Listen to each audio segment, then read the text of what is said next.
Assalamualaikum warahmatullahi wabarakatuh. Sampurasun. Mugia rahayu sagung dumadi. Alam damai seluruh alam. Saudaraku, saudariku sekalian, Nusantara dimanapun Anda berada, baik yang ada di bumi pertiwi ataupun di mancanegara. Selamat berjumpa kembali dengan Reja Rahasia di Kisah Hidup Reja Rahasia. Ini adalah bagian kedua, di mana Reja Rahasia mengenal dunia Torekoh. Nah, jika teman-teman belum menyaksikan konten Kisah Hidup Reja Rahasia bagian pertama, silahkan saksikan dulu. Supaya apa? Supaya nyambung ceritanya, berkorelasi. Ya, karena saya akan melanjutkan kembali cerita keduanya, bagian kedua. Di bagian pertama, saya bercerita mengenai bahwa endingnya adalah saya menemukan dua makam tua keramat di Mangunreja, Kota Tasikmalaya, Singaparna. Dasar dari arahan mimpi. Ya, untuk lengkapnya silahkan saksikan bagian pertama. Nah, di bagian kedua ini, apakah saya ketika menemukan dua makam keramat tersebut berhenti mencari jejak leluhur dan sudah pasti yakin bahwa itulah makam buyut saya, Kyai Haji Aga Hasan Basari, atau tidak? Dan setelah itu bagaimana? Lalu apakah setelah itu saya langsung masuk ke dunia Torekoh dan mengenal dari siapa, seperti apa?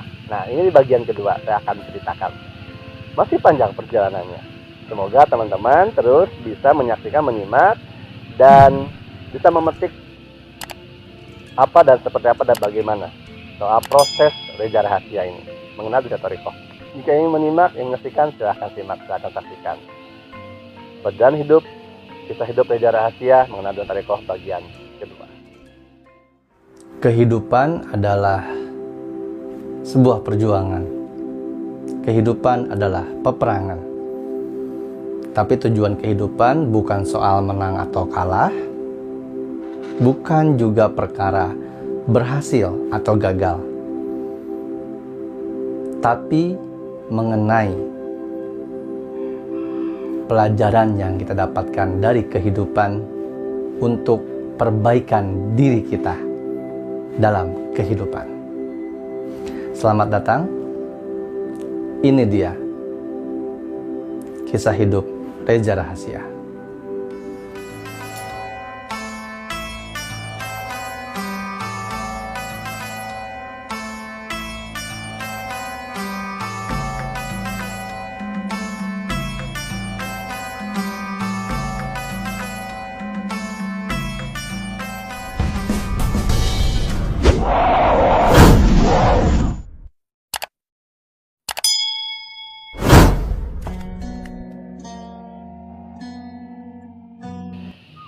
Terima kasih saudaraku, saudariku sekalian, seluruh Nusantara yang masih sampai detik ini, menit ini menyaksikan saya. Baik itu dari media handphone, baik itu dari tabnya, ataupun ada nobar mungkin di televisi ya. Bagian kedua berlanjut setelah saya menemukan bibi saya, dan waktu itu ya ada suami adik sepupu saya. Setelah saya menemukan dua makam tua keramat tersebut, saya kembali ke rumah Mak Kuncen, dan kita ngobrol sejenak. Misalnya juga kita dijamu dulu, makan dulu di sana saat beli bakso atau apa, saya lupa waktu itu, udah lama, tahun 2020 ya. Jadi semua kejadian ini di tahun 2020 teman-teman, di tahun 2020 kejadiannya. Jadi sudah berlalu 2 tahun. Kalau sekarang 2020, 2021, 2022, oh 3 tahun. 3 tahun ternyata. Nah, ketika kita ngobrol-ngobrol sambil makan, Emak bercerita soal makam itu. Kenapa makam itu akhirnya tidak dirawat? Karena dulu bapaknya cerita makam ini sering disalah fungsikan. Dulu ada pohon beringin, dulu ada pohon waru atau apa, saya lupa juga. Yang pasti dia bilang malah banyak orang datang ke sana, halnya lain-lain. Ada yang diam di sana bermalam berhari-hari. Ketika pulang dapat pusaka katanya. Nah begitu. Jadi takut dikhawatirkan menjadi kemusyrikan atau salah guna fungsi tempatnya. Akhirnya ketika bapak emak Kuncen tersebut meninggal, pesannya adalah udah tempat makam itu dirahasiakan saja katanya. Jadi jangan dikasih tahu sembarangan atau diumumkan apalagi gitu ya. Akhirnya ya udah tidak terawat karena Mak Kuncen juga tidak tahu itu makam siapa lebih tepatnya, dan ada pesan dari bapaknya, akhirnya tidak terawat, banyak makhluk dan sebagainya. Ketika bercerita tersebut, adik sepupu saya ya, suami adik sepupu saya tepatnya, dia nyambung bercerita soal pedang yang katanya konon diceritakan ada di sebuah situ di Panjalu, itu situ Lengkong. Nah, kok tiba-tiba cerita soal pedang? ketika ada sepupu saya itu, suami ada sepupu saya itu di sawah pedang, saya baru langsung teringat kembali mimpi yang sudah saya lupakan, tidak lagi saya cari arti maknanya. 15 tahun berselang mimpi itu sudah terjadi, tapi saya tidak mengingatnya kembali, tapi saya langsung ingat lagi ketika dan tertarik untuk mencari tahu artinya ketika adik sepupu saya itu bersuara pedang. Jadi dia cerita begini ceritanya. Jadi dulu katanya di Situ Lengkong itu dia mendapatkan cerita dari salah satu temannya yang tinggal di dekat Situ Lengkong. Jadi dulu tuh ada nelayan atau ada warga situ katanya yang udah diingetin bahwa kalau mau ngambil ikan di situ boleh, tapi jangan dibawa, jangan dipotong, jangan dimakan kalau tidak salah begitu ceritanya. Tapi ada waktu itu katanya konon ada yang mengambil lalu membawa pulang ke rumah, dipotong, dimakan sekeluarga dan meninggal satu keluarga. Konon seperti itu. Nah, ketika mendengar ceritanya Adi, ada pedang yang pedangnya muncul dari Lengkong dan sebagainya. Saya langsung teringat ke mimpi saya, mimpi trilogi ini ya. Jadi mimpi trilogi yang kedua. Ini mimpi lanjutan dari Putri Galuh Parwati. Putri Galuh Parwati siapa? Mungkin teman-teman yang mengikuti channel saya sudah tahu. Saya sudah ceritakan juga soal Putri Galuh Parwati yang ada di Karma juga saya ceritakan. Di channel saya juga pernah saya ceritakan. Nah, jadi Putri Galuh Parwati bilang bahwa kalau tidak percaya dengan apa yang saya katakan, tidak apa-apa. Nanti saya akan datang ke mimpi kamu. Dia tidak bilang ke mimpi kamu, nanti saya akan datang lagi, dia bilang begitu. Ternyata datangnya lewat mimpi. Nah, mimpi yang kedua inilah yang soal pedang yang saya teringat kembali setelah suami adik sepupu saya cerita. Mimpinya adalah, ini tidak apa-apa saya ceritakan, karena memang sudah saya temukan arti makna arti mimpinya, baik secara lahiriah maupun secara batiniahnya sudah saya temukan, sudah dapatkan, jadi saya boleh ceritakan. Tujuan dan maksudnya bukan untuk menunjukkan bahwa saya siapa dan bagaimana juga apapun pikiran yang lain-lain, tidak. Tapi maksudnya adalah baik lagi sharing, berbagi cerita pengalaman. Karena tidak semua mimpi hanya bunga tidur, ada arahan petunjuk untuk diri kita. Asal kita jeli aja, meneliti diri, meneliti hal-hal yang sekilas, selintas, itu tidak berarti nampaknya, tapi penting. Tapi jangan juga semua mimpi diartikan apa ya, mimpinya artinya bukan, tidak ya. Ada beda rasanya. Nah, mimpinya adalah saya datang, saya hadir di sebuah jurang tebing yang sangat tinggi. Di sana saya melihat ada sosok raja di samping kanan saya menemani. Ada senopati, punggawa, mungkin ada patih-patihnya juga ya. Belatan tabak penuh semua tuh, semua. Nampaknya satu kerajaan di bawah kayaknya sih. Nah, ketika itu si raja tersebut, saya tanya, ini di mana? Dan dia bilang bahwa inilah di Kalam Wadal. Nah, pertama tuh Kalam Wadal. Dari dulu mimpi ini menjadi yang saya ingin tahu, cari arti maknanya. Nah, setelah dia itu bilang bahwa ini Kalam Wadal, ambil pedang itu, baru setelah itu kunikahkan kau dengan putriku. Nah, ini saya cerita pakai bahasa Indonesia ya. Kalau Sunda, nanti nge-translate-nya susah. Capek lama, ngedit sendiri soalnya. Jadi ketika tadi itu bilang bahwa ambil pedang itu, saya melihat ke bawah, ada nenek-nenek mengangkat pedang. Ambil pedang itu untukmu. Nanti setelah itu kau kunikahkan dengan putriku. Nah, ketika dia bisa soal putri, saya menengok ke kiri, ternyata Putri Galuh Parwati yang mendatangi saya di Cianjur, Ciwidey, negara Padang. Kalau di Cianjur itu Gunung Padang, ya Gedung Padang, beda. Nah, mimpi ini dulu waktu almarhum bapak saya masih ada, kita bersama mencari arti mimpinya. Karena bapak saya pun banyak kenal orang seperti ustadz atau kiai atau orang-orang yang tanda kutip orang-orang dinulis lah, punya kemampuan kasab dan sebagainya. Tapi dari setiap jawaban yang diberikan dari orang-orang yang kita hampiri, kita datangi bersama bapak waktu itu, dahaga hausnya saya tidak hilang. Karena mimpi yang diartikan oleh mereka-mereka itu sama sekali tidak memuaskan batin saya. Ternyata saya lupakan tuh. Nah, ketika Adi, ya, suami adik sepupu saya tersebut bisa soal pedang, bahwa di sana itu ada meninggal satu keluarga karena mengambil ikan dari dalam air situnya segala macam. Nah, situ saya langsung berkorelasikan dengan arti mimpi, bahwa di sana bilang bahwa sang raja bilang ke saya, ini apa? Ini Kalam Wadal. Kalam itu kan tulisan, wadal itu tumbal. Artinya tumbal yang sudah tertulis. Bukan tumbal pesugihan atau dijual oleh orang karena ingin kaya, bukan. Tumbal yang sudah tertulis, artinya tulah. Nah, ketika mendengar cerita bahwa dulu ada yang meninggal sekeluarga di Situ Lengkong karena memotong ikan yang ada di situ, ikannya Yang ikan lain boleh katanya, tapi ada ikan khusus yang nggak boleh gitu. Nah itu diambil, dipotong. Oh, inikah yang disebut kalam wadal, tumbal yang tertulis, artinya ada tulah. Dan ketika mendengar ada suara pedang, nyambung korelasinya. Kalam wadalnya terjawab, tempat itu namanya Situ Lengkong, Nusa Larang, Pasir Jambu, baru ada pedangnya. Nah pedangnya ini ceritakan dari cerita temannya adik sepupu saya adalah pedang yang sering muncul, tapi sekarang nggak tahu pedangnya di mana, katanya begitu. Nah sejak itulah akhirnya saya tambah lagi tuh PR untuk mencari tahu. Uyut saja belum beres, karena indikasinya itu makam secara batin saya disuruh membersihkan saja, tapi secara validasinya saya tidak meyakini benar pasti datanya bahwa itu makam Uyut Al-Hasan Basari. Makanya saya tetap mencari akhirnya, terus mencari, tambah lagi saya mencari arti mimpi itu. Oh jangan-jangan bisa jadi berkorelasi antara Uyut Al-Hasan Basari dengan mimpi saya di langit putih Galuparwati dengan raja yang tadi menyuruh ambil pedang.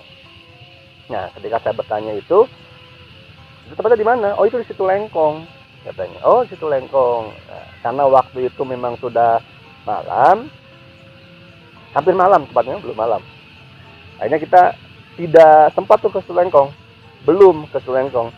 Jadi ketika kita pulang dari Mangunreja segala macam Singaparna, Bibi itu masih penasaran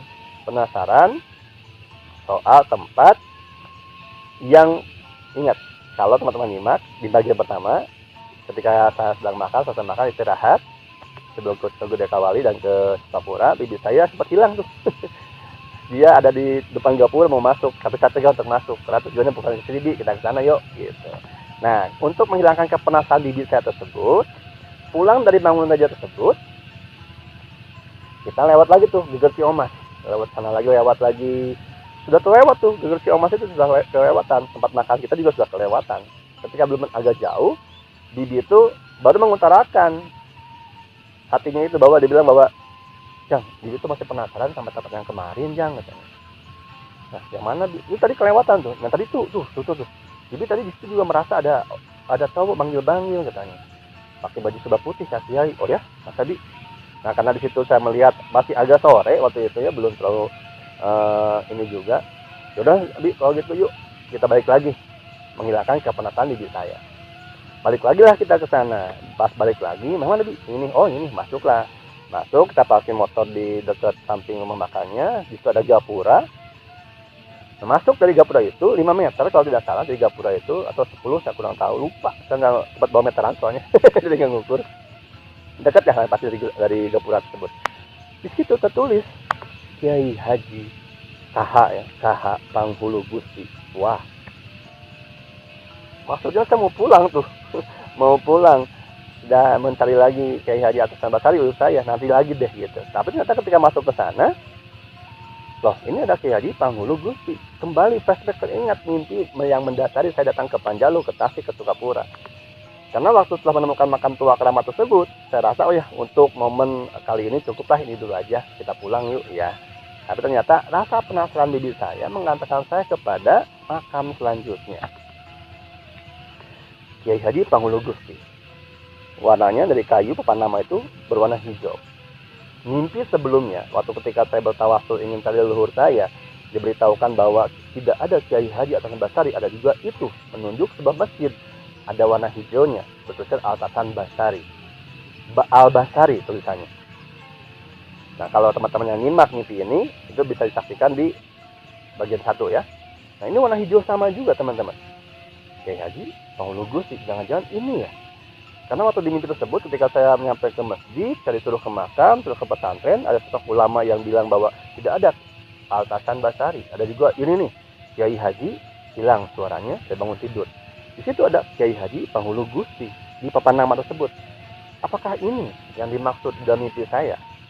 Rasa penasaran makin besar. Akhirnya saya, bibi saya, dan suami adik sepupu saya itu mencari makamnya. Tapi sebelum mencari makam, seperti biasa kita harus melapah gedang lah, tahu ada, tahu uguh iginya. Kita menanyakan dulu kuncennya, rumah kuncen, begitu. Nah, diberitahulah oleh salah satu ada penjaga warung, kalau salah di situ. Ternyata memang nggak jauh dari situ, dari papan nama Kiai Haji Panghulu Gusti ada makam ada ininya, kuncen, rumah kuncen. Nah, masuklah kita ke gang tersebut. Ketika sampai ke rumah kuncen, nanya lagi, rumah kuncen yang mana ya Bu, Pak? Oh yang itu. Ditunjuklah rumahnya berwarna hijau, teman-teman. Hijau lagi. Korelasi dengan mimpi saya waktu lihat masjid berwarna hijau, Al-Basyari. Masuklah ke rumah kuncen tersebut. Di sana saya ketemu dengan Mbah Ujang. Waktu itu almarhum Mak Kuncen masih ada. Mak Kuncen Tiomas masih ada. Saya bercerita tentang mimpi. Awal mula mimpi saya datang ini adalah mencari uyut saya yang namanya Kiai Haji Al Basyari.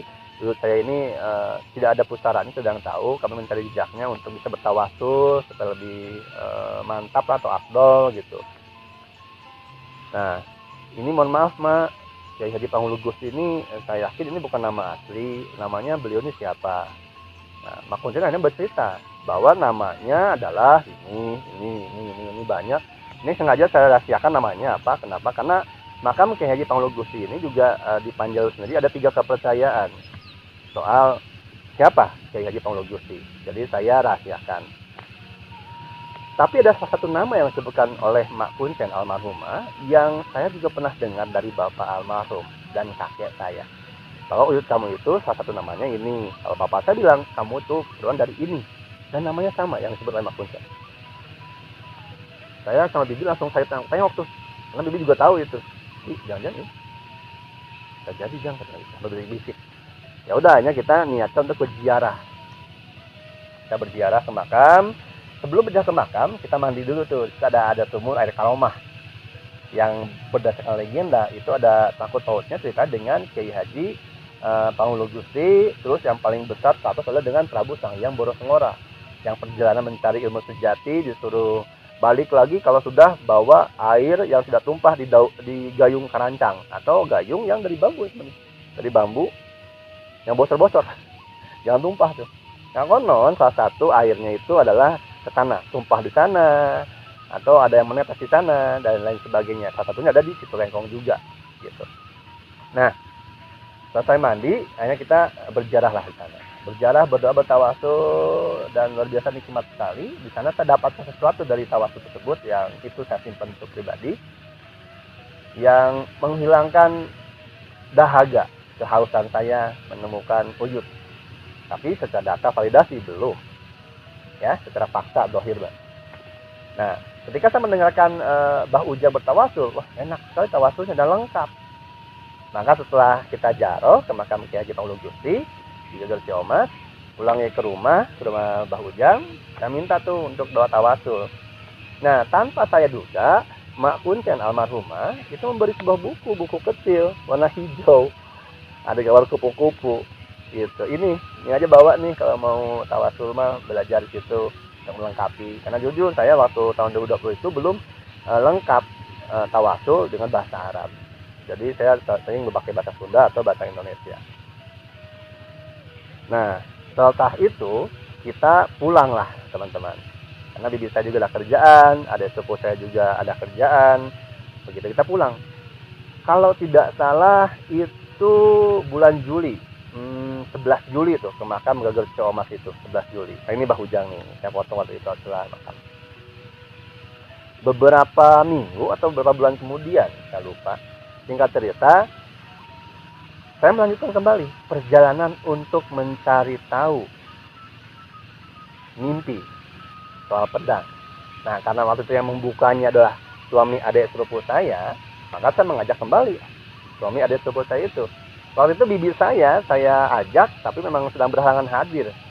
Makanya kita pergi berdua tuh sama adik sepupu saya, gitu. Nah, sebelum berangkat teman-teman ke Citulengkong, ke Panjalu, itu saya malamnya bermimpi. Lalu siangnya saya mendapatkan sesuatu yang aneh juga tuh. Seperti biasa saya memang dari dulu ketika ingin pergi ke suatu tempat yang dimana tempat itu penting dan berkaitan dengan lahir dan batin, selalu ada petunjuk atau arahan. Nah, waktu ketika sedang mandi, saya mendengar jelas di kuping mama saya manggil, "Jang." Kok manggil tiba-tiba, kan dia tahu saya lagi mandi gitu. Jadi manggilnya itu kayak manggil buru-buru supaya saya menghampirinya gitu. Ya udah, saya cepat mandi, setelah saya beres, saya pakai pakaian, "Mas tadi manggil." Enggak, sedang manggil, mama lagi beres-beres. Lah, tadi siapa? Jelas banget gitu. Nah, itu saya anggap, oh ya udah, berarti memang saya harus buru-buru nih pergi ke situ Lengkong, ke Panjalu. Saya bilang begitu. Malamnya itu sebelumnya saya mimpi, saya ditemui oleh sosok laki-laki yang berrompi, masuk pakai rompi, ada warna biru. Nah, karena itu memang harus buru-buru, ya saya pergilah sama suami adik sepupu saya. Kita tujuannya langsung ke situ Lengkong.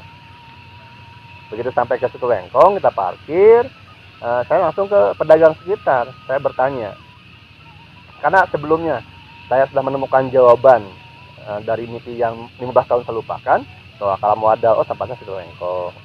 Oh ini tinggal saya itu siapa tahu nih, jangan-jangan nenek-nenek yang mimpi saya mengangkat pedang itu kuncen, siapa tahu begitu, atau yang memiliki pedang.